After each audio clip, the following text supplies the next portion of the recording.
আমিনা বেগম তার মেয়ে নাদিরা এবং ছেলে কামালের সাথে থাকতেন। তারা খুবই দরিদ্র ছিলেন। তিনি এবং তার ছেলে মিলে তার মেয়ের বিবাহের জন্য কিছু অর্থ সঞ্চয় করেছিলেন। অবশেষে নাদিরার বিবাহের দিন স্থির হয়। যখন এই খবর গ্রামের প্রভাবশালী জমিদার সাহেবের কানে পৌঁছায়, তখন তিনি ভাবতে শুরু করেন। ও, তাহলে আমেনা বেগমের মেয়ের বিয়ে ঠিক হয়েছে।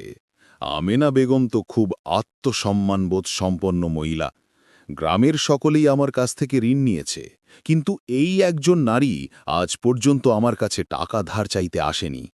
নিশ্চয়ই তার খুব অহংকার হয়েছে। আমিও দেখব এই বিয়ে কিভাবে সম্পন্ন হয়। এখনই কাদেরকে ডেকে পাঠাচ্ছি। আসলে কাদের ছিলেন পুরনো চোর এবং জমিদার সাহেবের ঋণে জর্জরিত। এমন চিন্তা করে তিনি কাদেরকে ডেকে বলেন, কাদের, তুই আমার কথা মন দিয়ে শোন।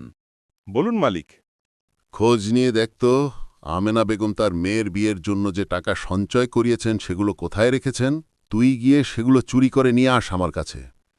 যে কোনো মূল্যে আমার ওই টাকাগুলো চাই, না হলে তুই...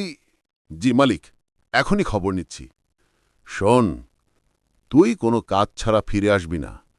আমি আমেনা বেগমকে আমার পায়ে লুটিয়ে পড়তে দেখতে চাই। মালিক, আপনি চিন্তা করবেন না, কাজ হয়ে যাবে।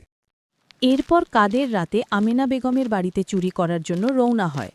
সুযোগ বুঝে তারা সমস্ত অর্থ চুরি করে